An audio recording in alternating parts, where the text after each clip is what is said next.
Imagine this for a second. The person you admire most in the entire world, someone who millions of people look up to, loves you deeply, even though you've never ever met.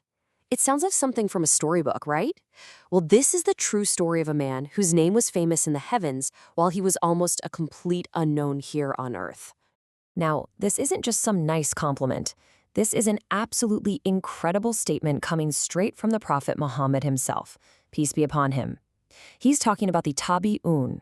That's the entire generation that came right after his own companions. And he says, the best one of them all is a man named Uwais. So that's the central mystery, isn't it? How does someone who never even laid eyes on the Prophet, who lived hundreds of miles away in a remote village, get a status so high that the Prophet's closest friends were told to seek him out? The answer is an amazing lesson in love, loyalty, and sacrifice. So, our story actually kicks off not in Yemen with Uwais, but in Medina, during a gathering with the Prophet. He turns to his companions. We're talking about giants like Omar ibn al-Khattab and Ali ibn Abi Talib, and he starts telling them about a man who they haven't met yet. And the details he gives are just stunning. He tells them this man is from a place called Quran in Yemen, and that his defining quality, the thing he's known for, is his incredible devotion to his mother. He then reveals that this man's prayers are so powerful, so accepted, that if Omar and Ali, two of the greatest companions, ever met him, they should ask him to pray for them. Wow. You can just picture the scene, can't you? These are the heroes of Islam, the people who literally sacrificed everything, sitting right there with the Prophet. And he's telling them about this stranger in a far-off land who has this unbelievable rank. They were just astonished. And when they asked why, the reason the Prophet gave was simple. Uwais couldn't come to Medina because he was busy serving his mother. Now, while all this is happening in Medina, the other half of the story is unfolding hundreds of miles away with Uwais himself. For years, this immense love and just this deep, deep longing to see the Prophet had been growing in his heart until he just couldn't take it anymore. He felt like he had to go. So after pleading with her, his elderly, blind mother finally gives him her permission to go. But you've got to understand, this wasn't like booking a flight. This was a brutal, months-long journey across the scorching Arabian desert, all of it fueled by this one hope: to see the Prophet's face just once. His mother gives him her blessing, but she attaches this one critical condition, and this becomes the absolute heart of the story.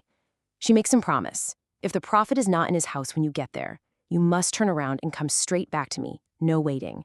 So after all that, after months of hardship, he makes it. He's finally standing there at the door of the person he loves more than anyone in the world. He knocks, and the Prophet's wife answers. But the news is just crushing. The Prophet is away and won't be back until the next day. She tells him, please, just wait. He'll be back tomorrow. And in that moment, Uwais is faced with a truly impossible choice. I mean, can you even imagine? On one hand, you have the dream of a lifetime. Everything he just endured for months is just 24 hours away from coming true. And on the other hand, is that sacred promise he made to his mother. What would you do? He chose his mother. With what must have been an incredibly heavy heart, he left a message for the Prophet, explaining that he came but had to leave because of his promise. And then he turned his back on his dream and started the long journey home to Yemen. So years go by, the Prophet eventually passes away, and now the weight of his instructions falls squarely on the shoulders of his companions. They had a promise of their own to fulfill. For years, while Omar was the leader of the Muslims, he would stand up during the pilgrimage, during Hajj, and ask every single group that came from Yemen the same question: is Uwais among you? Year after year, the answer was no. Until one day, finally, a man in a humble group from Kufa said, yes, he's with us. Omar and Ali found him. They checked the description the Prophet had given them, and it was him. And then they delivered a sacred trust, a personal inheritance from the Prophet himself, his own blessed cloak, a gift sent to the man he loved but had never met. And the reward for this unbelievable act of devotion? Well, the Prophet had already told him what it would be years earlier. He said that on the Day of Judgment, Uwais would be allowed to intercede for a massive number of people. So many, in fact, that it would be like the entire populations of two of the biggest tribes in Arabia and Mudar. So, what do we take away from this incredible story? What does this life of, hidden greatness teach us today? It's a lesson that's so simple but so profound. The whole source of his spiritual rank, the secret to why he was so famous in the heavens, it all came down to this one concept: Bir al-Walidain. This is the absolute, rock-solid Islamic principle of showing the highest level of kindness, respect, and duty to your parents. What Uwais al-Qarni proved is that you didn't have to literally be next to the Prophet to be close to him. He was closer in spirit than many people who saw him every single day.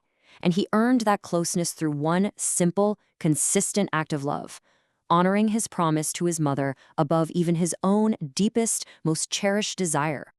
And that kind of leaves us with one final thought, doesn't it? Uwais sacrificed the single greatest opportunity of his entire life out of duty to his mom. And in return, God gave him a reward that entire nations would envy. It really makes you wonder, what blessings we can't even see, what unimaginable rewards might be waiting for us behind the simple act of just